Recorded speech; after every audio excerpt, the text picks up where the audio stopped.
Some people have a natural psychic ability to talk to spirits. Unfortunately, I do not have scientifically rigorous evidence for that specific use of psychic ability, so I'll just show you the proof that the psychic practice of remote viewing is real.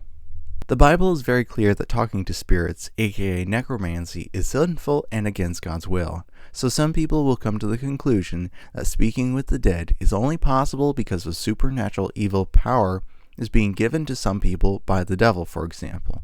We can test out the logic of this theory. Psychics are using this ability to talk to spirits to help other people. It would be unlikely that an intelligent and inherently evil being would freely give his powers to random people and allow them to use his powers thanklessly and selflessly to help a single person.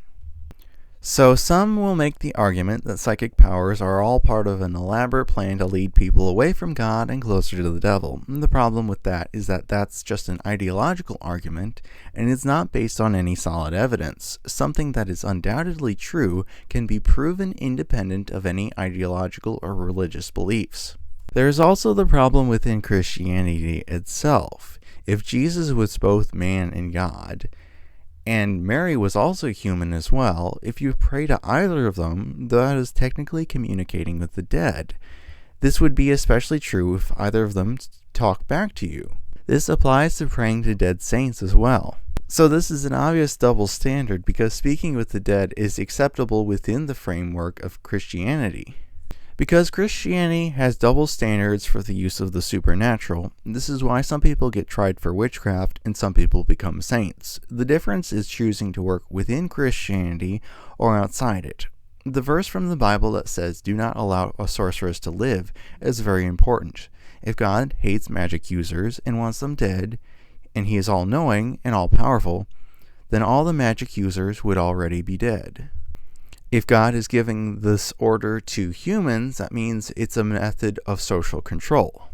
I know I got sidetracked somewhat, but another perspective is that since we are God's creations and God is all-powerful, all inherent abilities come from God, and the ability to speak to the dead should logically be one of them.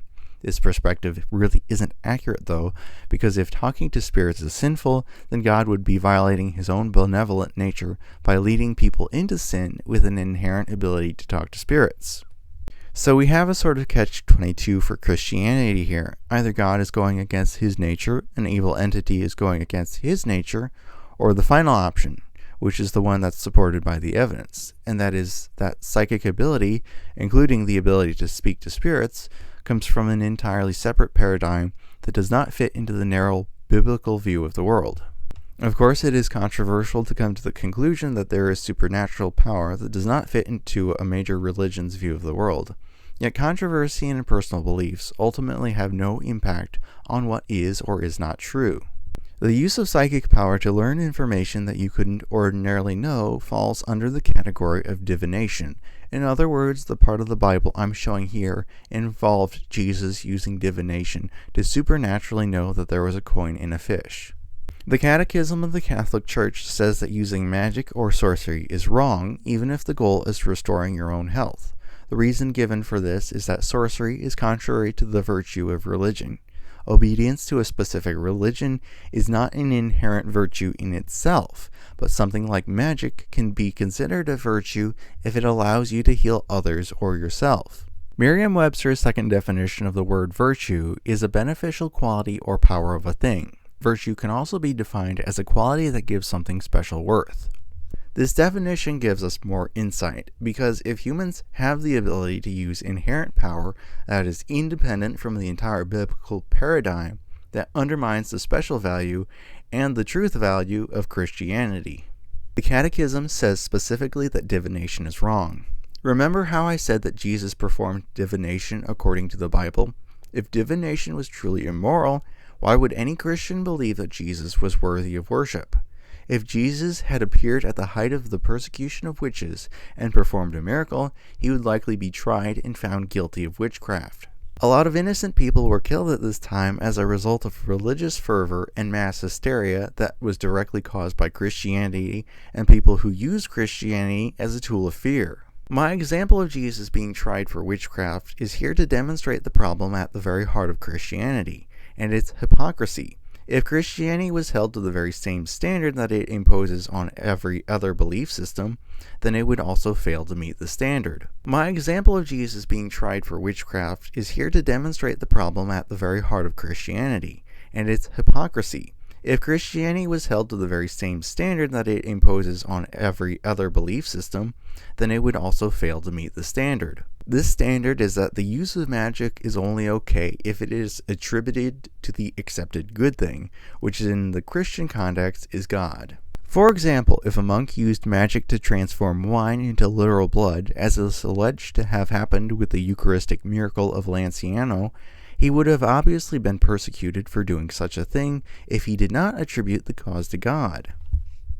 I haven't done enough research to know for sure that this event happened as described, so that's why I use the word alleged. Just because Christians believe that their accepted good thing is the true source of all good magic does not mean that they are factually correct or that they have any high moral ground over the rest of us. Magic is indeed miraculous. The existence of miracles or magic is not evidence that God exists. It is only evidence that there is a mechanism that allows magic to function. Likewise, the existence of our universe is not evidence that our universe was created by God. Rather, it's evidence that a mechanism that allows our universe to exist is real. If someone says miracles exist, therefore God exists, that is a logical fallacy called a non sequitur. This is when you make a conclusion that does not logically follow previous statements. There is no real desire on the part of most Christians to find out exactly what mechanism allows magic to work, because the Bible has already made up their mind that magic can only ultimately come from God or from evil sources. If someone does not honestly desire to know the truth, they likely won't seek it out, and you certainly can't make them actually accept it. There is also scientific research that suggests a specific part of human DNA on chromosome 7 is linked to psychic ability. There was a mutation on this part of the DNA that emerged during the spread of Christianity. In other words, Christianity made it advantageous in this time period for people to not have psychic abilities due to the biblical hatred of witchcraft.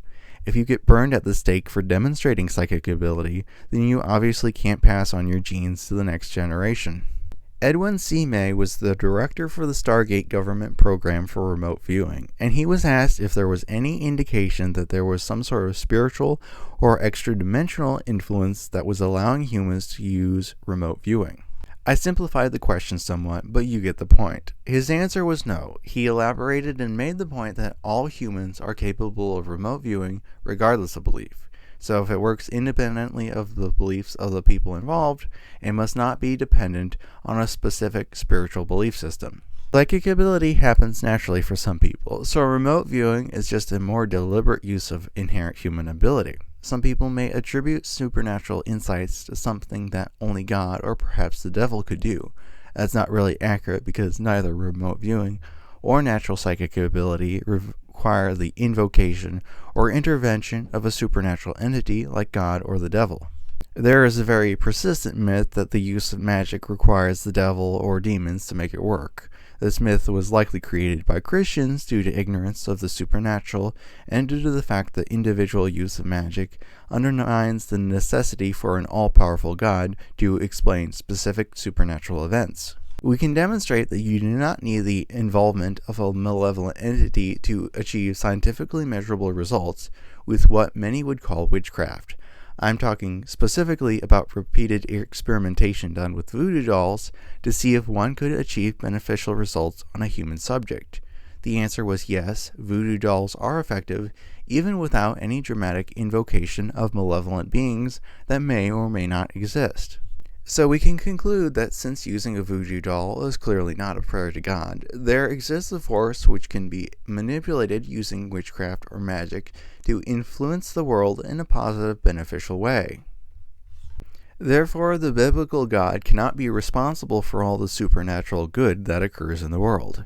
If you take the dogmatic belief that Satan is responsible for witchcraft, then you have an indefensible position because it would be against the nature of an irredeemably evil being to give his power without any cause in order for it to be used for something that is beneficial. Next, I want to mention the stigmata. The stigmata is when wounds appear on the body that mirror the wounds that were inflicted on Jesus. For example, the nail wounds in the palms of the hands that appear on a given person. It has been demonstrated that when someone goes into the right mindset, they can actually cause these wounds to appear on their body without being saintly. I'm not saying that anyone can cause the stigmata to occur, just that the evidence suggests that an external force is not required for it to happen. I should also mention that the stigmata nail wounds being on the palms of the hands has importance. Most depictions of Jesus' crucifixion show the nails being driven through his palms. These depictions are not historically accurate because experiments with cadavers have demonstrated that nails driven through the palms cannot support the weight of the upper body. Likewise, one historical example of crucifixion involved the feet being nailed, but showed no similar damage to the victim's hands. So it could very well be the case that Jesus had his arms or wrists tied to the cross instead. So if Jesus had his wrists tied or nailed, then why do people have nail wounds that appear on their palms? Because that depiction of the wounds is the one that is most prevalent. It is the individual's understanding of the crucifixion that results in palm wounds appearing instead of either wrist wounds inflicted by nails or rope. If an exterior intelligent force like God was responsible for the stigmata, we would expect that the wounds would be accurate to the ones inflicted on Jesus, instead of the historically inaccurate wounds depicted by artists who were not at the crucifixion and who do not understand the biology involved. So I am going to conclude that I have no reason whatsoever to believe that magic is inherently immoral. I will not let any Christian try to convince me or guilt me into thinking that it is immoral to try to use my intent or magic to influence the world. Any attempt to try to convince me that magic is immoral is directly equivalent to me suggesting to a Christian that praying to God is immoral. I would not try to tell someone that they shouldn't pray to God. People can do as they wish. Not only that, but I believe that spiritual experiences are deeply meaningful and beneficial regardless of whether or not you attribute the cause to God. Finally, any religious belief system, organized or not, is guaranteed by the First Amendment of our Constitution. We live in a free country, and you should feel free to enjoy magic because it makes the world a better place to live in.